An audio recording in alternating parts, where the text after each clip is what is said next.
โดยคอยเฮ็ดไปเฮาเฮ็ดเองเฮาบ่ได้เฮ็ดรับจ้างไผเด้พ่อไก่อันนี้ก็เฮ็ดซอยน้องซอยนุ่งไปก็เวลามันอันว่าอิหยังก็เอิ้นว่าเป็นอิหยังเลี้ยงมันใหญ่แล้วก็คันเขาบ่ให้กินเฮาก็ทวงเขาได้เด้จำบ่ได้บอกได้คลิปลูกเฮิมมีอยู่ได้ว่าข่อยขุดซอยเจ้าอยู่ได้แม่นบ่ล่ะโอ้ยคอยเบิ่งตลอดคลิปลุงเนี่ยโดยคอยติดตามตลอดคันเจ้าบ่เชื่อถามเอิ้นโทรหาลุงเฮิมมาเว้ากระโดดโดยบ่ว่าสิขี้ที่ปานนั้นเห็นว่าเป็นเจ้แล้วก็กินเอาไว้นะกินคู่มือโดยมือตัวนึงโดยเสียมือตัวนึงเป็นอย่างเดียวฮะขอให้มันได้เนาะน้องเนาะเฮาก็เกรงใจคงมีนะกินตลอดนะลุงเนาะอ้าวแนวมันเฮ้ยเพราะว่าหยังเพราะว่าปลาเขาก็ซื้อมาหัวอาหารเขาก็ซื้อมาบัดนี่แม่นบ่ล่ะเสียมือตัวนึงโดยเสียมือตัวนึงพอได้ป้อนลูกป้อนหลานปนกินกับหมักลิ้นฟ้านี่โอ้ยแซ่บแท้ๆได้พ่อไก่เอ้ยนั่นก็เฮาปลูกแล้วสั่งเมียปลูกแล้วโดยปลูกไว้นะแม่พี่น้องโอ้เขาเจ้าเฮ็ดคักกะลีไว้เนาะฮะไวโดยคอยตักคอยนี่ไปเพิ่นเปิดหน้าดินไว้เพิ่นบ่ได้เสียได้หยังเลยได้พี่น้องเอ้ยแบบตัดสินใจแบบบ่ได้เสียดินหญ้าดินตองเลยเอาไปลายโพดก็มีเลยลุงว่ะพอแล้วสำนั้นเนาะเปิดหน้าดินนะเอาตัวนี้นี่ให้มันแล้วก่อนเฮ็ดชงบ้านไปอาบน้ำไปบอกเขาเด้อลุงเนาะโดยมืดนะโดยแม่นแล้วพ่อไก่เอ้ยไม้ซื่อๆความมันไม้หน้าดินซื่อๆนะไม้หน้าดินไว้เฮ็ดคลองมันซื่อเนาะแม่น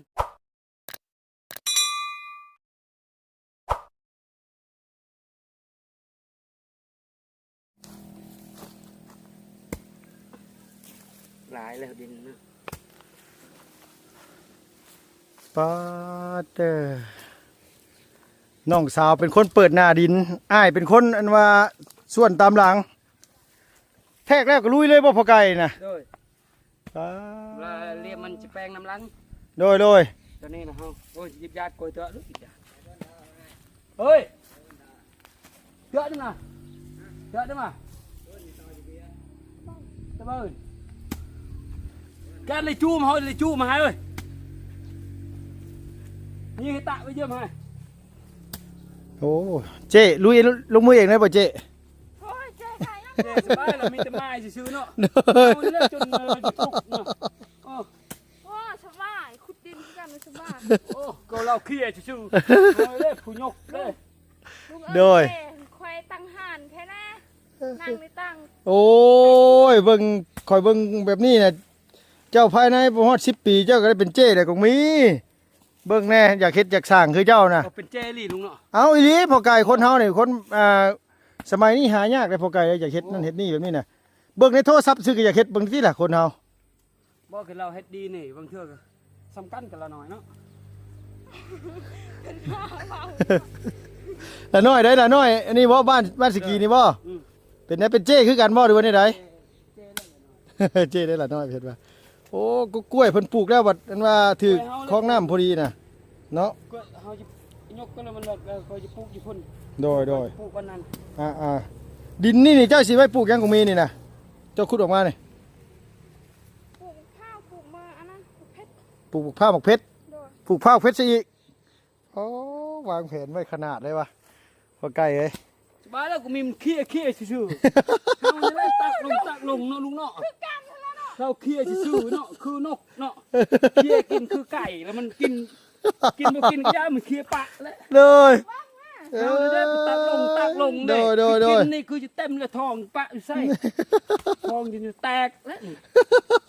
เราไอ้กับน้องเพิ่นไอ้กับน้องเพิ่นเถียงกันตั้งแต่นิ่งเชือกต้นเฮานี่เป็นผู้เราไปเคี้ยรี่ด้วยนี่เลยสบายดีเด้อพ่อไก่เด้อสบายดีเด้อสาวกุมีเด้อสบายดีอีกรอบนึงน้องโดยสบายดีอีกรอบนึงพ่อไก่เอ้ยแต่คลิปเล่นภาษีอันว่าไปแล้วนึกว่าเพิ่นสิเฮ็ดต่อพี่น้องเอ้ยไอ้กับน้องเพิ่นนิ่งเสือกได้แล้วบัดลุยต่อเลยเฮ็ดไว้พอได้ให้ลูกกินนะพ่อไก่เนาะลูกกินอันนี้แหละบุญแล้วลุงเอ้ยโดยลุงมาซอยโดยอันนี้บ่ได้เป็นเบี้ยข่อยได้เบี้ยสาวกงมีได้แต่อันนี้เจ้าต้องไปขอน้ำสาวกงมีเพิ่นได้กินได้เพิ่นเห็นในอันว่าโทรศัพท์บ่กงมีตัวเห็นเพิ่นเฮ็ดแหละตัวเบิ่งคักแน่ปานนั้นบ่น้องนั่นน่ะฮะงามบ่ตรงกลางหันเขาปลูกมะพร้าวแล้วก็เพชร เออ ลุงหวานแม่ เอาปลูกไผ่ปลูกหยังสิบ่น้อง ให้ไปซีกินน้ำไปซีเนาะไปซีเราท่าอยู่ไปซี เอาไว้ตั้งไว้พี่ก็ได้น้องมันแตกนะฮะโดยกล้วยมันแตกนอเลยเฮาคูนคือคันคือนี่คือเอาไว้ปลูกมะพร้าวบ่น้องปลูกมะพร้าวทั้งกลางบ่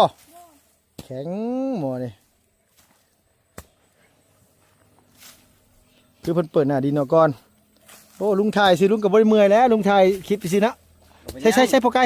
อันเอาเชือกหรือพอไก่เชือกดึงขึ้นนั่นมันสิบ่ตรงเพราะมันสิเบี้ยวโดยปอชิดขึ้น โอ้คือแห้งเลยน้อยหนึ่งบูบิดเถอะ เวลาเพิ่นทิ่มไปทั้งหลังเพิ่นชอบบ่วิดได้แต่พอเด้อพอไก่แล้วจะจมนี่นะโดย ให้ดินแข็งแล้วนี่ บ่แข็งดินน่ะบ่แข็งพอไก่ดินยามนี่บ่แข็งได้พอไก่เอ้ย บ้านเรา ความกว้างนี่เท่าไรก็มีความกว้างนี่จักเม็ดน้อง เม็ดแปด เม็ด80สิเอาลึกลงไปจักเม็ด เม็ดนึง เอาลึกเม็ดหนึงก้นบ่อเด้ คนบอก เม็ดหนึงบ่ เม็ดนึง เออ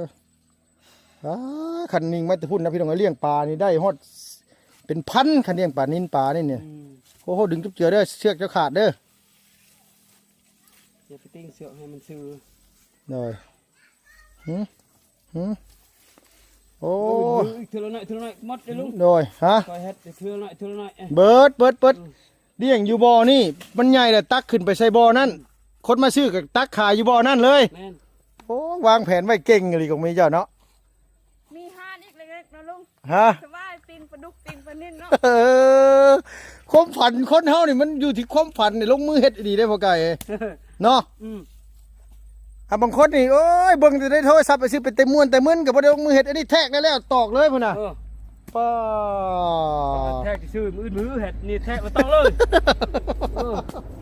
บ่ได้จงเด้ บ่ได้จงเลย ต่อเลยนะ โดยบ่ได้ว่าหลายล่าหลายผ้าหลายฝนนะเราเฮ็ดแล้วลงมือเฮ็ดเลย เจ้าจะเอาไปเทื่อจักเม็ดก็มีเอาเทื่อละ5เม็ดหรือว่าเอาเทื่อละ2เม็ด3เม็ดนี่น่ะ ตามขุดไว้นะลุง ฮะ เอาเธอละ2 เม็ด3 เม็ด มื้อหนึงคิดว่าสิได้บ่พอไกลแบบว่าเม็ดคูณเม็ดนี่มื้อละ2เม็ดเจ้าคิดว่าได้บ่ เฮ็ดตั้งใจเฮ็ดสิได้เนาะบ่ได้ข้าวเวียกบ่ได้พ่น โดย เฮ็ดแต่เช้าก็ตอนแรงตอนเที่ยงบ่ได้แดด โดย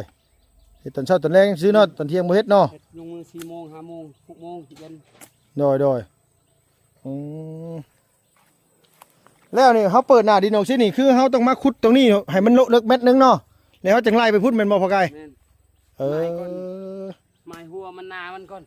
หมายหัวหน้าก่อน แม่น หมายหัวหน้า ไม้นาก่อน โดยหมายหน้าดินหมายหน้าดิน แม่น เขาเจ้าเอิ้นหมายหน้าดิน แม่น อื ไม้ลึกจำได้กว้างจำได้ โดย เอาคอยแปลงเอาสับเอา แปลงเอาเนาะ ตัวก็ซ้อนก็ลุงให้ก็พอลงตาแปลงเนี่ย โดย สับมันซื้อซ้อนตัวนี้สับมันบ่ได้เป็นเลี่ยมมัน โดย มันขึ้นลง โดย ซื้อ ผมมีพี่ลึกแท้เจ๊ว่าพายพักหน้าไปคันคอยขี่รถจักรกายมานี่เอิ้นใส่กันเด้อน้องเอ้ย ตัวใหญ่ก็บ่ได้ปากเนาะลุงเนาะ ฮะ ใหญ่ปากก็บ่ได้ปากเนาะเนาะ โดย บ่ให้กินเนาะ โดย ภายภาคหน้าถ้าลุงขี่รถใหญ่แว่เนี่ยเด้ออย่าตายเด้อ ไปและลุงเนาะไปตลอดเนาะ โดยบางเที่ยวมาทั้งนี้ก็มีได้พอไกลเอ้ยคนเฮาเนาะ อืม พายพักหน้ากับบ่ฮู้คือกันได้คนเฮาร ถเดี๋ยวนี้เนาะ โดย คือแพงพี่น้องเนาะ โดย ประมาณนี้แพง บ่ได้พายพักหน้าไปบางเที่ยวว่าแต่ลุงสิขี่รถใหญ่สาวก็มีเราเฮ็ดเกษตรรถราคาดีรถ ชื่อรถใหญ่ขี่ลุงนี่ขี่รถจักรกี่ได้พี่น้องเอ้ยน่ะที่บอกได้คนเฮามันตาบ่เห็นนะพ่อไก่เนาะจะว่าบ่เนาะเมื่อยบ่พ่อไก่ เมื่อย เมื่อยบ่ลูกสาวก็มาเฝ้าให้กำลังใจอยู่ลูกสาวก็ได้ ห้า บ่ไปสิเวลาฝนตกมานอนรับอยู่บ่ลูกหลาฝนบ่เปียกฝนบ่ เปียกว่า เปียกบ่ไปสิเมื่อยก็พักเนาะเป็นนายเจ้าของเนาะน้องเนาะ โดย บ่มีไผบังคับเนาะ โดย ซื้อเป๊ปซี่ซื้อน้ำเย็นๆมากินนี่แซ่บปานหยังแน่เนาะเมื่อยสิเนาะ โ เออคือบ่ไปหาซื้อมาซอยผู้สู่พอไก่กินแน่ซั่นน่ะอันนี้นี่เฮ็ดน้ำกันหรือว่าเราซอยเฮ็ดซื่อๆนี่น่ะเราซอยปอเขาออกโตได้พอไก่เอ้ย อืม เขาบ่ได้ให้เจ้าเฮ็ดน้ำไหนเขาว่าเจ้ามาซอยได้ให้แต่กงมีให้แต่กงมีสงสารเอา กินน้ำกันทันแล้ว โดย ให้แต่กงมีสงสารเอาเนาะ โดยเอากับบ่ง่ายตอนเฮ็ดก็เฮ็ดเจ้าสองคนไอ้น้องเจ้านี่เวลามันเป็นมานี่ก็เจ้ามาจับเอานี่แล้วก็บ่อย่างเจ้าดอกพอไก่เอ้ยคันคนอื่นนี่กูข่อยว่าบ่ว่าแต่ลาวแล้วข่อยก็ตาเขียวคือกันนะเขาเป็นข่อยก็ได้เวลาเฮ็ดมุบอยู่ก็เฮ็ดคือตาบ่เฮ็ดนี่ก็โยแม่นบ่พอไก่แม่นบ่ล่ะคนเฮาเฮ็ดหยังมันต้องช่วยกันได้ฮะโดยพักก่อนบ่ไหวละได้หลายเติบเลยเด้พี่น้องเอ้ยเพิ่นขุดนะ ได้เลยเม็ดปลายลุงเนาะ 2 เมตรแล้ว อืม ได้แล้ว2 เมตรประมาณ2 เมตรอันนี้นี่เพิ่นเปิดหน้าดินก่อนเนาะพอไก่เนาะ เปิดหน้าดินให้มัน คุดสบายคันได้เปิดแนวนี้ โดยเปิดเดี๋ยวนี้เลยเฮาจังขุดสบายเนาะขุดตำหลังมาเนาะบ่น้องเห็นแล้วมักได้บ่น่ะมัก มา เออ อาลุงเคยเบิ่งอยู่บ่เคยเฮ็ดนะ เคย งามบ่ งาม มันซ้ำมือ ที่เจ้าขุดคลองในปูผายาง ลุง เลี้ยงปลา แต่เศร้าตอนนี้ฮอดมังแน่พุ่นต้นแรง โดย ฮอดเลียมพุ่นเลยตามอยู่บัง บ่ได้ได้พอไก่ ได้บ่ บ่ได้เพราะว่าเฮาต้องขุดลงลึกอีกเด้ เขา เฮาต้อง จะมาฮอดพุ่นก่อนน่ะ อ๋อไม้นะบ่ไม้นี่เฉพาะเจ้าชิ้นเจ้าไม้นี่มื้อแรงนี่ก็ฮอดพูดแล้วข่อยว่า ไม้ชื่อนี่นะ บ่มื้อแรกในสิบอกเข้าก่อนต้นแรงพอเลียงบอก โดย ไปบอกบ้านแดงยังอยู่กับบ้านนั้นยัง2บ้าน เอ คนเดียวมอบให้ อ คอยผู้เดียวมันเลย ไปบอกเขาเจ้ามาขึ้นเพื่อนใหม่ แม่น โอ้โดย ต้องบอกหมู ไม้ มากะยา โดยอันนี้ก็เฮ็ดน้องเฮ็ดก็เลยมาเฮ็ดซอยน้องซื่อๆนี่นะ เอ้ย เจ้าเชื่อบ่พอไกลว่าสิได้กิน บ่เชื่อแล้ว ฮะ เชื่อแล้วแบบนี้ เจ้าคิดว่าสิได้กินบ่คะเลี้ยงปลา โอ้ยได้กินแล้วอันนั้นก็ใหญ่เลยเด้อลูก มาขึ้นมาเป็นปีใหญ่นี่ได้เลยสำนีเลย เด้อ โอ้ยยังบ่ได้หมดปูน ยังบ่เดือนปลายเนาะพอไกลเนาะ มัน2 เดือนก็ใหญ่เติบเลย คัน2 เดือนน่ะชุเจ้าเอาไปปิ้งกินแล้วใบสีกินผู้เดียวบ่เบิดดอกตัวหนึงน่ะ ไปสิเนาะ บ่พอไกลข่อยอยากถามเจ้าแบบอันนี้เลย เลย คือลักๆในตอนนี้แบบว่าอยากได้หยังเจ้า เอ้ยอยากได้เฮือนเนี่ยลุงเอ้ยได้เฮือนอยู่และใหญ่กว่านะ อยากได้เฮือนอยู่แบบ แม่ คือหมู่เขาเนาะ โดยหมู่ได้หมดแล้ว พี่น้องได้บ่แหละ ได้หมดแล้วยังแต่เฮาผู้เดียวและอยู่บ้าน โดยบอกแบบว่าพี่น้องที่เจ้านี่แบบว่า6 คนเนาะ แม่น มีแม่น้องแต่งกิ้งพี่น้องเอ้ยแล้วก็แม่น้องจะดี ได้หมด พ่อน้องเลี้ยง ได้หมด สาวกองมี ได้หมด ยังเหลือแต่พ่อไก่กับสุกี้นี่บ่นับนะสุกี้นะเพราะว่าสุกี้นี่บ่ได้คอยนั่น ยังเป็นครอบครัว โดย ยังอยู่นำแม่ เพราะว่าสุกี้นี่เพราะว่าเราต้องอยู่หลังนี้อยู่แล้ว หลังใหญ่นี่เน้องแม่นางเพราะว่าน้องนี่ต้องได้อยู่หลังนี้แมันบ่ เฮานี่แยกแล้ว แต่ว่าพ่อไก่นี่แยกแล้ว นับหนึ่งแล้วเฮานี่ชุดกว่าหมู่เลยบ่มีเลย ลูก2อีกต่างหากลูกยังเป็นเบี้ยอยู่ แม่น อีหยังบ่มีใครลุงทามีเฮือนอยู่ครับ เออ ลูกเมียได้อยู่ได้เด้ โดย ก็สบาย เฮาบ่มีคือย่าง เดี๋ยวมาที่คอยถามเจ้า เฮาได้เฮือนอยู่ คือพี่น้องแบบไล่แบบนี้นี่ เจ้าบ่ได้เจ้าเคยคิดน้อยใจอยู่พ่อไก่ ก็คิดอยู่แต่คิดก็คิดอยู่คิดก็คิดใจเฮาเองเด้อก็แนววัฒนาเขาวัฒนาภัยวัฒนามันน่ะ โดย แต่เฮาบ่คิดแล้วว่าพิเศษว่าเอ้ยไอ้น้องมีก็ทำเฮามีคือกัน แต่ โดย แต่คิดในใจเฮานี้ยังบ่มีนะ ว่าไงว่าเขาก็ดีใจอยู่น้ำพี่น้องเนาะพ่อไก่เนาะแต่ว่าเฮานี่ยังบ่มีไว้ให้ลูกอยู่ บ่มีแม่นแต่ไอ้น้องได้นี่ก็เฮาดีใจแฮงแล้วแต่รักใหญ่อีหลีแต่คิดในใจเฮาทุกข์ละทุกข์เฮาบ่มีเองนี่แหละ โดย แต่ไอ้น้องมีก็ได้คือกัน แต่ว่าง่ายว่าพี่น้องมีกับเฮือนเขาเนาะ เฮือนเขา มันเหมือนเฮือนเฮา แม่นด้วยเฮา แล้วว่าง่ายว่าเฮากับลูกก็ยังน้อยอยู่ว่าง่ายเนาะพ่อไก่เนาะลูกก็ยังน้อยบัดทีนี้บัด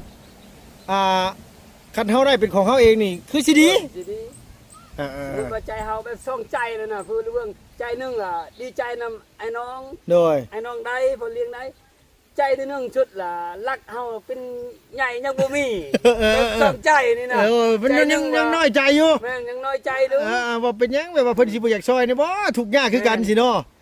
โดย เด้อวาสนาไปวาสนาไปเฮานี่ไปส่งใจเลยใจหนึงก็ดีใจนำไอ้น้องได้ โดย ใจหนึงน่ะแบบว่าเอาคิดเฮายังบ่มีนี่น่ะใจหนึงน่ะ นอนบ่รับตัวเฮายังบ่มีนี่เนาะ ได้คือ อยากได้คือหมู่คือกันเนาะ เฮ็ดชวนเฮ็ดนานี่10 ปีก็ยังบ่ได้เลยลุงเอ้ย โดย โอ้ขึ้นได้นี่เฮานบเทพดานบพ่อป้าผู้ลุงแหละเอ้ยไม่ยั่งก็ปลูกก็ยั่งยกให้เอากินแล้วก็เป็นดากเป็นมักมีมักนัดมักแน่ดีใจแฮงเลย ดีใจแห้งเนาะว่า เป็น ง่าย สอง ว่า ใจแล้วบอกไก่เป็นสองใจ เดี๋ยวนี้นอนบ่รับยังเฮือนเจ้าของฝนตกมายังหัวอยู่เนาะ โอ้ยอยู่ ลูกก็ยังน้อยบาดนี้เคยคิดบ่พอไกลว่าสักมื้อหนึงยันแบบผู้ใหญ่เพิ่นเห็นอกเห็นใจแล้วเพิ่นดูตนชาติแบบเพิ่นอยากซอยนี่เคยคิดว่าตัวเองสิมีวาสนานํเขาอยู่บ่ โอ้คือตลอดคือตลอดอยู่ใดเลย เนาะพอไกลเนาะว่าง่ายว่านอนก็นอนบ่รับเนาะ นอนบ่หลับเลย ฝนตกมาบัดพาลูกพาเมียเปียกฝนอยู่เนาะ ปบอยู่หั่นแม่ โดยอยากได้อยู่แหล้วแต่ว่ามันบ่แม่นวาสนาเฮาเนาะ โดย เอาเว้าอะไรก็พักดนได้เลย มาต่อได้มันบ่แล้วได้นี่ได้โดยเราไปบอกให้คนเลี้ยงโอ้ยเฮาก็ไล่แน่ไล่เวียกอยู่ โดย เวียกคงมีคือเลือก บอกคันเจ้าบ่ว่างกับเจ้าก็ไปก่อนก็ได้ โดย เดี๋ยวค่อยสิช่วยสาวกงมีเฮ็ดก็ได้ดอกเพื่อว่า นี่เฮ็ดไม้ซื่อๆแน่นาซื่อ โดยมื้อหน้าหกมาโดดขี่รถผ่านมาโดดเพื่อเพิ่นเห็นปูเห็นปลาคายแล้วเพื่อเพิ่นอันว่าจับใส่ถุงยางมื้อให้ต้มให้ยางกินน่ะนะ อีนานี่ลุงบ่จักลงเลยลุงลงแต่รถใหญ่ลงเลยเนาะ ลงไปแล้วลุงจักไปได้ เอ ลง อ ไปตลอดใหญ่ คือว่าชื่อกล้วยเฮาก็ลงออกมา โอ้ยสาธุพ่อไก่เอ้ย ให้ลุงก็อยู่ดี สาธุสาธุ หาเงินหา ข่อยเว้าจากใจข่อยเลยข่อยบ่ได้อยาก รถใหญ่วิโก้ให้ขี่เลาะไปเลาะมา ข่อยบ่ได้บอกข่อยเว้าจากใจข่อยได้พ่อไก่ข่อยนะถ้าเป็นไปได้ข่อยอยากได้ดินได้ร้อนคือแบบคือสาวของมีสิได้ข่อยได้อยากได้ดินแบบนี้แหละเฮ็ดปลูกเฮ็ดพังแบบนี้ได้คักได้พ่อไก่ข่อยก็มักคือกันได้แบบนี้น่ะแต่ว่าถึงว่าดินข่อยแบบมันบ่มีหลายแบบนี้ ดินข่อยมันบ่ได้มีแบบน้ำในสะดวกสบายแบบนี้อันนี้โอ้น้ำในสะดวกสบายแบบนี้มันก็ซ้ำสิเลี้ยงปูเลี้ยงปลานี่ฮะ เท่านี้เป็นค่าที่ติดชายแดนเวียด ปอด ประมาณเชิญคนเวียดได้ด้วย โดย จีนทำขายดิน เอาซับออกในหน้ากงมีกกบางนัดกกนี่น้องกกนี่กกข้างหน้าเจ้านี่ออกรถโดยซับออกรถมันเป็นหมากแล้วล่ะระวังน้ำเด้ เขาได้หมดยังแต่เฮาเนาะลูกเนาะ โอ้ยังว่าข่อยก็เห็นใจเจ้าอยู่พอไกลเอ้ย ลูกอีกเลยลูก ฮะ มีแหงเลย เกิดก็ได้บ่นี่นะซับออกรถเกิดก็ได้เจ้าอันว่า ได้คอยเฮ็ดนั่นแหละลุงเนาะ โดยน้องน้ำเด้โดยคอยเฮ็ดไปเฮาเฮ็ดเองเฮาบ่ได้เฮ็ดรับจ้างไปเด้พอไกล อันนี้ก็เฮ็ดซอยน้องชอยนุ่งไปกับเวลามันอันว่าอิหยังก็เอิ้นว่าเป็นอิหยังเลี้ยงมันใหญ่แล้วกับคันเขาบ่ให้กินเฮาก็ทวงเขาได้จำบ่ได้บอกได้คลิปลุงเฮิมมีอยู่ได้ว่าข่อยขุดซอยเจ้าอยู่ได้ แม่น แม่นบ่ล่ะ โอ้ยคอยเบิ่งตลอดคลิปลุงเนี่ย โดย คอยติดตามตลอด คันเจ้าบ่เชื่อถามเอิ้นโทรหาลุงเฮิมมาเว้ากระโดด โดย โดยบ่ว่าสิขี้ที่ปานนั้นเห็นว่าเป็นเจ้แล้วกะ กินเอาไว้นะกินคู่มือ โดย เสียมือตัวหนึง โดย เสีย ค มือ อย ตัวหนึง เป็นอย่างเดียวฮะ ขอให้มัน เฮาก็ ขอให้มันได้เนาะน้องเนาะ เฮาก็เกรงใจคงมีนะกินตลอดนะลุงเนาะ อ้าวแนวมันเด้อเฮ้ยเพราะว่าหยังเพราะว่าปลาเขาก็ซื้อมาหัวอาหารเขาก็ซื้อมาบาดนี่แม่นบ่ล่ะ โดยเสียมือตัวหนึง โดยสี่หามือตัวหนึง ไปกิน พอได้ป้อนลูกป้อนหลานปน เออ กินกับหมักดินฟ้านี่โอ้ยแซ่บแท้ๆได้พอไก่เอ้ย นั่นก็เฮาปลูกแล้วสั่งเมียปลูกแล้ว โดยปลูกไว้นะแม่พี่น้องโอ้เขาเจ้าเฮ็ดคักกะลี ไว้เห็นลูก ฮะ ไว้เห็นลูก ไว เฮ็ดไปนั่นนะ โดยคอยตักคอยนี่ไปเพิ่นเปิดหน้าดินไว้เพิ่นบ่ได้เสียได้หยังเลยได้พี่น้องเอ้ยแบบ ตัดสินใจแบบบ่ได้เสียดินหญ้าดินตองเลย เอาไปหลายโพดก็มีเอ้ยลุงว่ะพอแล้วสำนั้นเนาะเปิดหน้าดินนะเอาดูตัวนี้นี่ให้มันแล้วก่อน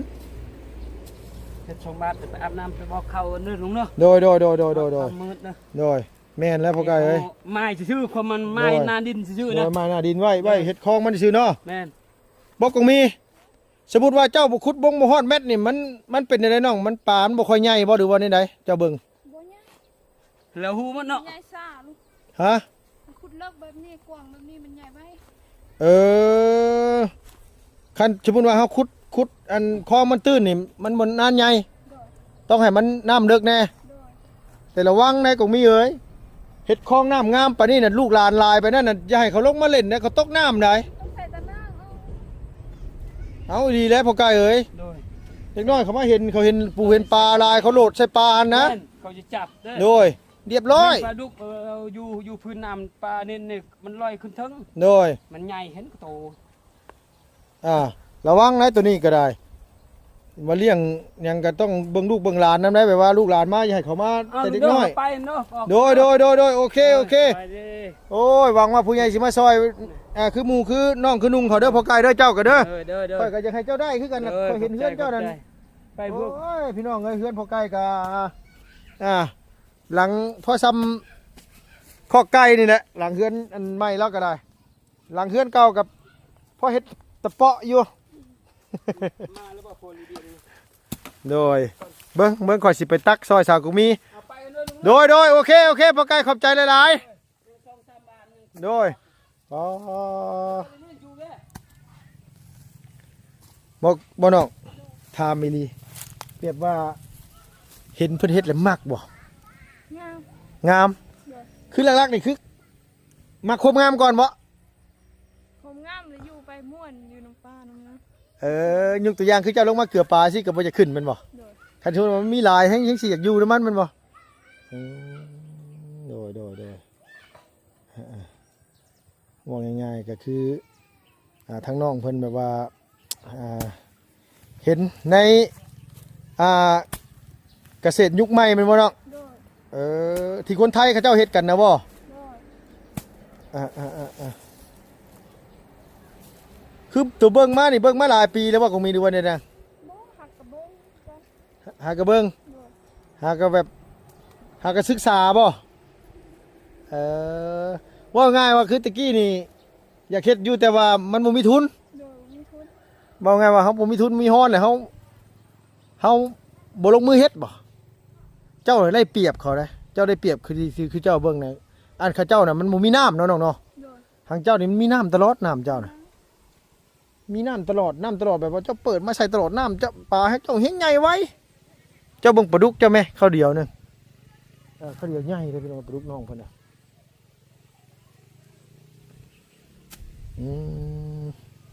เป็นผู้สาวได้พี่น้อยอายุ21ปี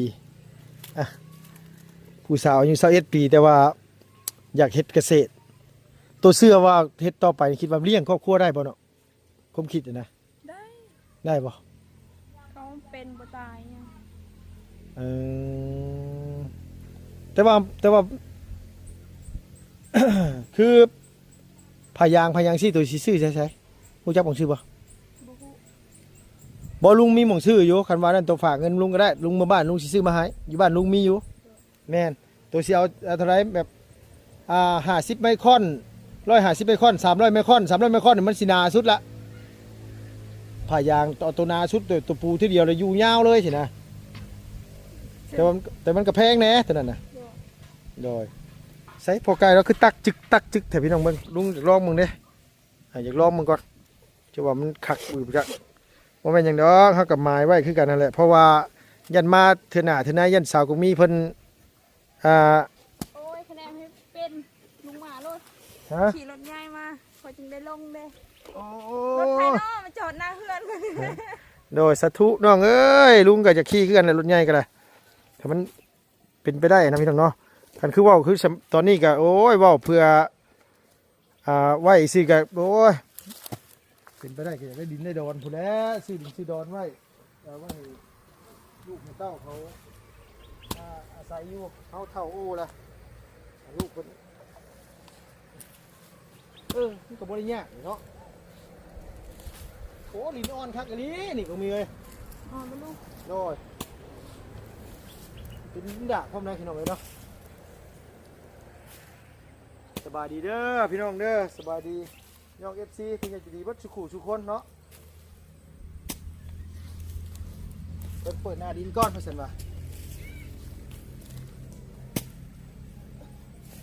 พี่น้องเขาเจ้ากันว่าเฮ็ดกันว่า รียมขึ้นเฮือนขึ้นชานสาวกูมีพอดีวุฒิน้ำข้าเจ้าเลยพี่น้องเอ้ย มาขุดบ่อปลาเสืออยู่นี่จะมาพาว่าหน้าใหม่ฝนตกลงมาแล้วสาวกูมีเลย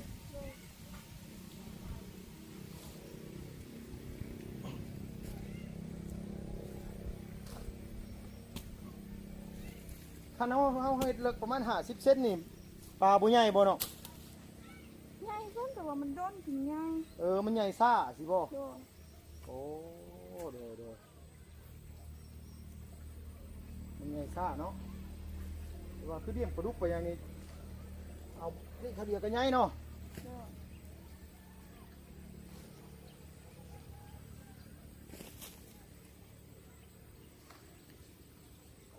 มันก็บ่ได้ยากกว่าใดก็มีเลยดินก็อ่อนดีทั่วเลยเนาะฝนมันหาที่ตกเช้าใหม่เลยฝนมันสุกกินชุ่มช่วงนี้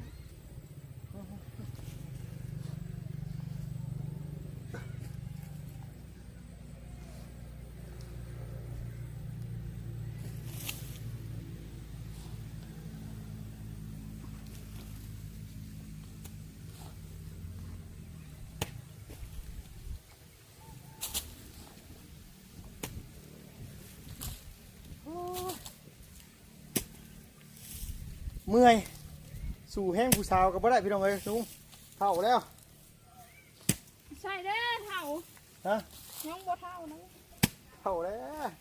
เฮ็ดจะมีสิจะเมื่อยเลย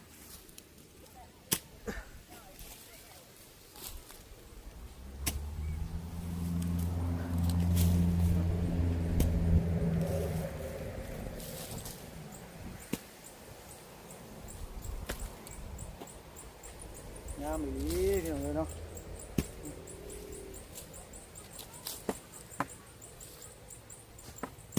บ่ไหวหรอกค่อยปั่นให้ได้จัก10 ตัวเด้อครับมันใหญ่เด้อน้องเด้อพุด10 บาทไปได้ล่ะเอ้ยเฮ็ดไปแห้งม่วนไปมันบอกก็มีนี่นะ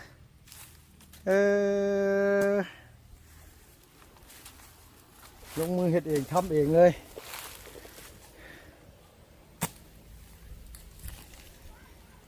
แนวอันว่าอันที่ดินนั่นที่จะเปิดหน้าดินขึ้นมานี่คือเจ้าสิไว้ปลูกต้นมะพร้าวบ่เนาะ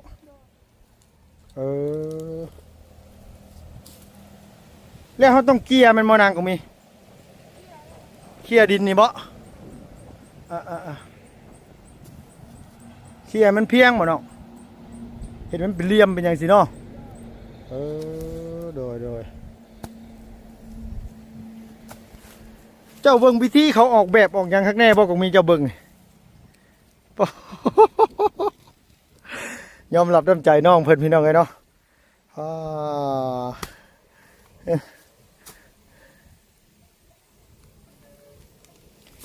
บ่ได้คิดบ่ได้คิดแบบว่าเวลาไล่ผัวบ่ได้คิดว่ายันเขามาอะไรเขาอยู่สบายเลยนะแบบว่าอยู่แบบบ่ต้องเฮ็ดหยังเลยเมียเฮ็ดไว้ให้เฮือนซ่านกับผู้ใหญ่เพิ่นเฮ็ดไว้เรียบร้อยเลยนะ ถ้าเขามาอยู่กับบ่อึดเลยเฮ็ดเนาะลุง บ่อึดบ่ บ่อึดนะ เด็กมาผู้ว่ายุคใหม่นี่เขาเต็มก็ว่าลุงว่าบ่มีไผกล้ามาอยู่น้ำโตรักคันตัวดุปานนี้นะบ่มีไผกล้ามาอยู่น้ำได้ ย่านเด้อ ฮะย่านเด้คนสมัยนี้เขาบ่ค่อยอยากเฮ็ดอยากทำปานใดเด้น้องเอ้ยตัวพาเขารู้เฮ็ดรู้ทำสิเนี่ยฮะ คันว่าบ่อยากเฮ็ดปานใดมีสมองหาเงินแค่แน่เนาะ มีสมองหาเงิน เด้อ อ๋อหาเงินเก่ง แม่ ๆต้องเฮ็ดก็ได้นะนะ โดย กินแล้วนอนบ่ได้แล้วเนาะ คุดจากนี่ซิดไปหั่นบัดนี้พี่น้องเอ้ย เข้าบังเก่าคือเก่า เมื่อยแล้วเบิ่งคนนี่เนาะเมื่อยก็พักได้น้องเอ้ยโอ้สายยางสายเชือกมันบ่มีแต่ว่า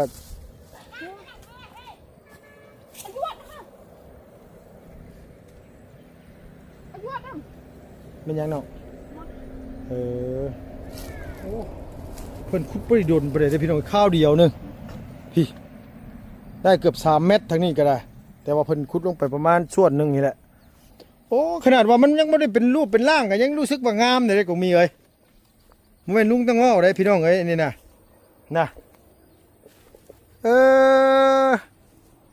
โดย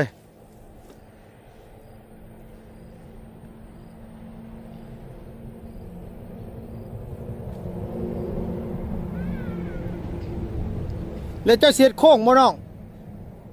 โค้งไปพี่บ่นี่นะโค้งพี่อีกเสียดโค้งมาสิเนาะโค้งมาเลยสิเดี๋ยวตัดมาพูดอีกตัดพูดอีกบ่เดี๋ยวเฮ็ดยาวไปพูดอีก โอ้คันบ่ไฟเนาะลุง ฮะ ทางเพนแบบนั้นแหละโอ้ยขุดไปกว่านั้นบ่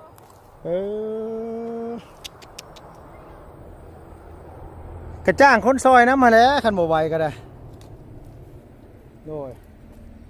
จ้างคนซอยเอาน้ำน้องเอ้ยเฮ็ดผู้เดียวก็บ่ไหวดอกให้น้องชายเจ้าเด้มาขุดซอยจุกี้